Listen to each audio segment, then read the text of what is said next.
Hi everyone, welcome to my channel. ఈ రోజు సెషన్లో మనం degree Kakatiya university 5th semester syllabus లోంచి when cities were nature's haven written by Harini Nagendra ఈ ప్రోజ్ గురించి చెప్పుకుందాం.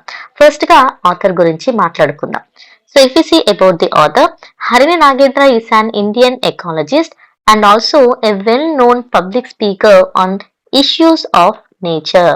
సో ఈవిడ ఇండియన్ ఎకాలజిస్ట్ అంటే జీవావరణ శాస్త్రం అంటారు. ఎకాలజీ అంటే దానికి సంబంధించినటువంటి శాస్త్రవేత్తలను ఎకాలజిస్ట్ అనేసి అంటారు. So she's an Indian ecologist. ఈవిడ అంతేకాకుండా well known public speaker on issues of nature. అంటే పబ్లిక్ స్పీకర్ దేని గురించి మాట్లాడతారు ఎక్కువగా అంటే ఇష్యూస్ ఆన్ నేచర్ లో ఉన్నటువంటి ఇష్యూస్ గురించి ఎక్కువగా మాట్లాడుతూ ఉంటారు.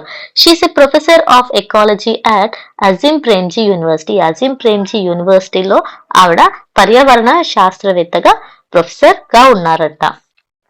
Her famous works include nature in the city, Bengaluru in the past, present and future, the Bengaluru detectives club and the murder under A red moon. ఇవి వచ్చేసి ఆవిడ famous works.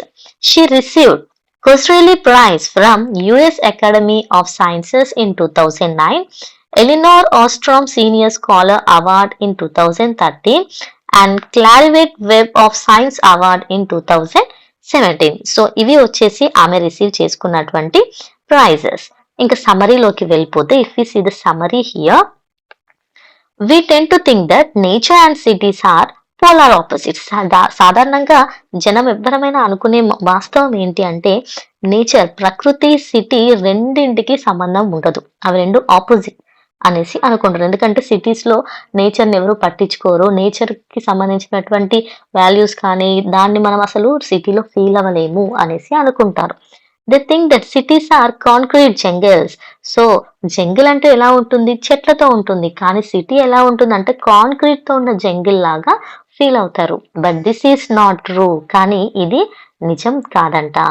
Her book nature in the city, Bengaluru in the past, present and future gives the ecological history of an Indian city going way back in the past to the 6th century. So అదంతా వాస్తవం కాదు అని చెప్తూ ఆవిడ తన ఒక book గురించి చెప్తున్నారు. ఆ బుక్ పేరు వచ్చేసి nature in the city Bengaluru in the past, present and future. అంటే బెంగళూరు పాస్ట్ లో ఎలా ఉండే, ప్రెసెంట్ ఎలా ఉంది, ఫ్యూచర్ లో ఎలా ఉండబోతుంది అనేదాన్ని ఈ బుక్ లో ఇచ్చారంట. సో ఈ బుక్ లో ఫస్ట్ మనం పాస్ట్ లోకి వెళ్ళిపోతున్నాం, అంటే 6th సెంచరీలోకి వెళ్ళిపోతున్నాం. Inscriptions on stone and copper plates show that the starting point for a new village was often the creation of a tank or lake to collect rainwater, essential and life-giving in this unfavorable low rainfall environment. So మనకు దొరికే inscriptions on stones అంటే రాళ్ళ మీద చెక్కినటువంటి రాతలు కానీ copper plates కానీ ఏమని చెప్తున్నాయంటే ఒక న్యూ విలేజ్, ఒక కొత్త విలేజ్ ఏర్పడాలి అంటే ఫస్ట్ అక్కడ క్రియేట్ చేయాల్సింది ఏంటంటే ట్యాంక్ లేదంటే లేక్. దేనికి? వాటర్, రెయిన్ వాటర్ ని కలెక్ట్ చేయాలంట. ఎందుకు? వాటర్ అనేది జీవనాధారం, లైఫ్ గివింగ్ కదా. సో ఇన్ దిస్ అన్ఫేవరబుల్ లో రెయిన్ఫాల్ ఎన్వైరన్మెంట్, ఒకవేళ వర్షాలు పడకపోతే మనకు వాటర్ ఎక్కడి నుంచి వస్తాయి, అందుకోసమని ఒక ఊరు కానీ ఏదైనా సరే ఫస్ట్ మొదలు పెట్టాలంటే అక్కడ వాటర్ బాడీని ఖచ్చితంగా క్రియేట్ చేస్తారంట. It shows the close relationship that early residents had with the nature. So దీన్ని బట్టి మనకి ఏమర్థమవుతుంది, ఎర్లీ రెసిడెంట్స్ అంటే మన పూర్వీకులు ముందుగా నేచర్ ని రిలేషన్షిప్ లో ఉండేవాళ్ళు అనమాట. నేచర్, ప్రకృతితోనే వాళ్ళు ఫ్రెండ్షిప్ చేసినట్టుగా రిలేషన్షిప్ ని మెయింటైన్ చేసేవాళ్ళు. అందుకే వాళ్ళు ప్రకృతికి సంబంధించినటువంటి చెట్లు, వాటర్ ఎక్కడున్నాయో వాళ్ళు తెలుసుకొని వాటికి తగ్గట్టుగా ఆ ప్లేస్లలోనే ఇల్లు కట్టుకొని ఉండేవాళ్ళు. The landscape consist of the lakes, the wells above and the trees below. Okay, so ఈ ల్యాండ్స్కేప్ అంటే మనం ఉండే ఈ ల్యాండ్ మీద ఏముండాలంట, లేక్స్ ఉండాలి, ఖచ్చితంగా వాటర్ కి సంబంధించిన లేక్స్ ఉండాలి, పారే నీటివి అంటే చెరువులు, వాగులు అలాంటివి. ద వెల్స్ అబోవ్, వెల్స్ అంటే తెలుసు కదా, బావులు ఉండాలి, అలాగే చెట్లు కూడా ఉండాలంట. ఇవి మూడు ఖచ్చితంగా ఉండాలి ప్లేస్ లో. This 3-dimensional view of the landscape consisting of 2 major resources, water that is lake and food, agriculture. So ఈ 3-dimensional అంటే ఏంటి, లేక్స్, వెల్స్ ట్రీస్. ఈ 3 కలిపి ఉండాలి అంటే దీనికి కూడా 2 మేజర్ సోర్సెస్ కావాలంట. అవేంటి అంటే వాటర్ కావాలి. లేక్స్ లో వాటర్ ఉంటుంది. ఫుడ్ కావాలి. ఫుడ్ కావాలంటే ఎక్కడి నుంచి వస్తుంది? అగ్రికల్చర్ నుంచి వస్తుంది. Nourished by nature in the form of wells and trees. So ఈ వాటర్ కావాలన్నా, లేక్స్ కావాలన్నా మనకి ఇంకొక మార్గం ఏంటి? వెల్స్. ఫుడ్ కావాలంటే మనకున్న ఇంకొక నేచురల్ ఫామ్ ఏంటి? ట్రీస్. సో ఈ చెట్లు, నీరు, ఆహారం అన్నీ కూడా నేచర్ కి సంబంధించినటువంటివి. అవి మనతో ఎప్పుడు బాండ్ లోనే ఉంటాయి కాబట్టి మనకు కావాల్సినవన్నీ ప్రకృతి అనేది మనకు ఇస్తుంది. Unfortunately in today's urbanised India we have lost all traces of this 3 dimensional vision. కానీ ఇప్పుడు ప్రెసెంట్ ఉన్నటువంటి ఈ ప్రెసెంట్ ఇండియాలో మనం ఈ 3 డైమెన్షనల్ విజన్ అంటే లేక్స్, ట్రీస్, వెల్స్ ని చూడలేకపోతున్నామంట. Water sources have started declining. So ఈ వాటర్ సోర్సెస్ ఉన్నాయి కదా, బావులు, నదులు, చెరువులు ఇవన్నీ కూడా తగ్గిపోయాయంట. The central areas of Bengaluru had 1960 open wells in 1885. Today there are less than 50. So 1885లో 1960 ఓపెన్ వెల్స్ ఉండేవంట. కానీ అవి ఇప్పుడు తగ్గిపోయి చివరికి 50 మాత్రమే మిగిలాయంట. Piped water began to be provided from the 1890s. So ఈ పైప్స్ ద్వారా వాటర్ ని అందరికీ అందించడం 1890s లో స్టార్ట్ అయిందంట. Bengaluru also last many of it's lakes and converted to bus stands, malls, housing and other build spaces. So ఈ వాగులు, చెరువులు ఇవన్నీ వెల్స్ ఉంటాయి కదా, ఈ వెల్స్ అన్నింటిని ఏం చేశారు? క్లోజ్ చేశారు. క్లోజ్ చేసి పైప్ సిస్టమ్ ని స్టార్ట్ చేశారు. ఈ క్లోజ్ చేసిన తర్వాత వాటన్నింటి ప్లేసెస్ లో, ఈ లేక్స్ ప్లేసెస్ లో ఏం చేశారంటే బస్ స్టాండ్స్ ని, షాపింగ్ మాల్స్ ని, ఇల్లు కట్టడానికి ఇలా అన్నింటి కోసం ఆ ప్లేసెస్ ని వాడేశారంట.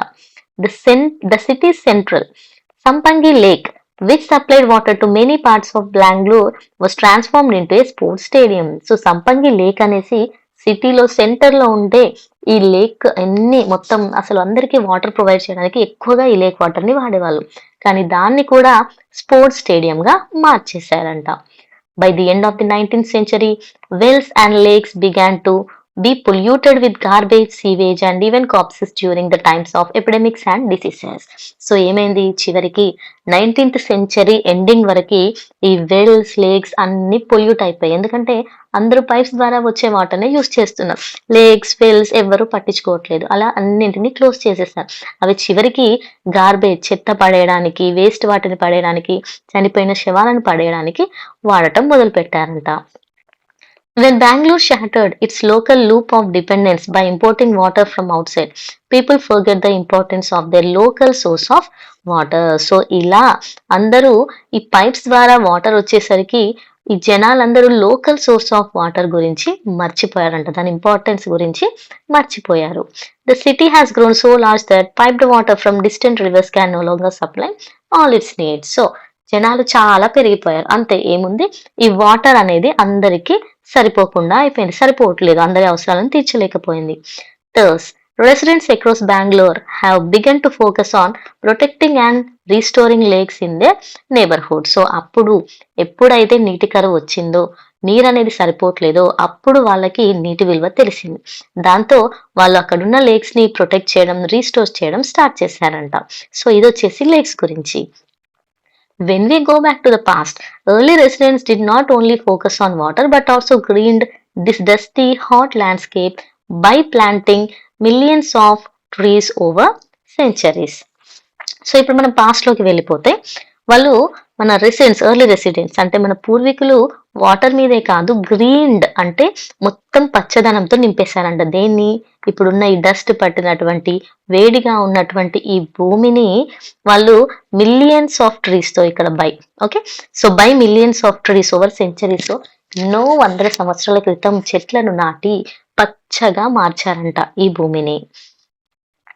When one tree was chopped down, another was planted to ensure continuity. So ఒక చెట్టు నరికితే ఖచ్చితంగా అక్కడ ఇంకొకటి పెట్టి దాన్ని మళ్ళీ లైఫ్ లాంగ్ అది మళ్ళీ అక్కడ దాని ప్లేస్ లో రీప్లేస్ చేస్తూ వెళ్ళారు తప్ప చెట్లని లేకుండా ఎప్పుడూ చేయలేదంట. This practice of greening continued during the British later into the 20th century after Indian independence. So Indian independence వరకు కూడా, అంటే బ్రిటిష్ రూల్ నుంచి 20th centuryలో ఆఫ్టర్ ఇండిపెండెన్స్ వరకు కూడా కంటిన్యూ అయింది ఇలాగే. because of the cool climate of Bangalore, in part due to its location on a plateau, but also because of its lakes and trees, created, planted, and nurtured by the local residents and rulers over centuries of the city became a chosen location for British Army and later as a science and industrial hub in South India. So అలా బెంగళూరు మొత్తం ఎక్కువ చెట్లతో ఉంటూ అక్కడ ఉన్న place లో ఎప్పుడూ green గా ఉండేసరికి అది బ్రిటిష్ ఆర్మీ వాళ్ళకు మంచి ప్లేస్ గా సెలెక్ట్ చేసుకున్నారు. అంతేకాకుండా సైన్స్ అండ్ ఇండస్ట్రియల్ హబ్ లా కూడా సౌత్ ఇండియాలో బెంగళూరుని యూస్ చేసుకున్నారంట. It is no accident that Bengaluru once called India's lake city and garden city became the country's IT capital. So అలా ఒకప్పుడు బెంగళూరుని ఇండియాస్ లేక్ సిటీ అని గార్డెన్ సిటీ అనేసి అనేవాళ్ళంట. అది ఇప్పుడు ఐటీ క్యాపిటల్ గా అందరికీ తెలిసిందే. By the late 20th century, so 20th century ending వచ్చేసరికి ఏమైంది అంటే trees were cut in thousands for rapid growth roads and development projects in Bengaluru. So అప్పటి వరకు అంతా బాగుండే 20th సెంచరీ ఎండింగ్ లో వచ్చేసరికి చెట్లని నరకడం స్టార్ట్ చేశారు. రోడ్ డెవలప్మెంట్ అని, గ్రోత్ అనేసి, అది ఇది అని ప్రాజెక్ట్స్ అని చెప్పి చెట్లను నరకడం స్టార్ట్ చేశారు. అలా వేల కొద్ది చెట్లని నరికేశారంట. With fewer trees and more private vehicles on road, the city became hotter and the air severely polluted. So, తక్కువ చెట్లు ఉండేసరికి, ఎక్కువ వెహికల్స్ తిరుగుతూ ఉండేసరికి ఏమైంది, ఆ సిటీ అంతా వేడి అయిపోయింది. నీడ అనేది లేదు. మొత్తం ఎక్కడ చూసినా పొల్యూషన్ స్టార్ట్ అయిందంట. Citizens soon realize this pollution crisis. అసలు పొల్యూషన్ క్రైసిస్ జరగడానికి రీజన్ ఏంటి అనేసి సిటిజన్స్ వెంటనే పబ్లిక్ అందరూ కూడా రియలైజ్ అయ్యారంట. Social media has come to the rescue. అదే టైంలో సోషల్ మీడియా కూడా ముందుకొచ్చింది. Citizen movements have started. So అందరూ మూవ్మెంట్ స్టార్ట్ చేశారు. Honnamma Govindaiah has become an epitome of struggles. ఈ హోనమ్మ గోవిందయ్య అనే లేడీ ఈ స్ట్రగల్ కి ఎపిటోమ్ అంటే ఒక కేంద్ర బిందువులాగా మారారంట. She fought against real estate developers who wanted to convert a local park that her children played in, taking a case all the way to the supreme court of India. So ఆవిడ ఏం చేశారంటే తన పిల్లలు రోజు ఆడుకునే park ని real estate వాళ్ళు అమ్మేద్దాము, దాన్ని తీసేసి అక్కడ ఏదైనా ఐటీ కంపెనీ లాంటిది పెడదాం అలాంటివి ప్లాన్ చేశారంట. సో ఇది తెలిసిన ఆవిడ ఏం చేశారంటే ఆవిడ ఎగేన్స్ట్ గా ఈ రియల్ ఎస్టేట్ డెవలపర్స్ కి ఎగేన్స్ట్ గా సుప్రీం కోర్టులో కేసు వేశారు. And she won. ఆవిడ ఆ కేసుని గెలవడము జరిగింది. And saved a teeny but very important patch of green from destruction. So అలా ఆ గ్రీన్ ఏరియాని తను కాపాడగలిగింది. సో ఇలాంటివి జరిగేసరికి మిగిలిన వాళ్ళందరికీ కూడా ఎంతో ఇన్స్పిరేషనల్ గా అనిపించేసిందంట. మా citizen protested building a steel flyover as it would have destroyed thousands of trees. So ఇలా ఒక చిన్న దానికోసం ఒక లేడీ ఫైట్ చేసరికి మిగిలిన సిటిజన్స్ అందరూ కూడా అక్కడ బిల్డ్ చేయబోతున్న స్టీల్ ఫ్లైఓవర్ గురించి తెలుసుకున్నారు. దానివల్ల థౌజండ్స్ ఆఫ్ ట్రీస్ డిస్ట్రాయ్ అవబోతున్నాయి అని చెప్పేసి అందరికి దానికి ఎగెన్స్ట్ గా ప్రొటెస్ట్ చేశారు.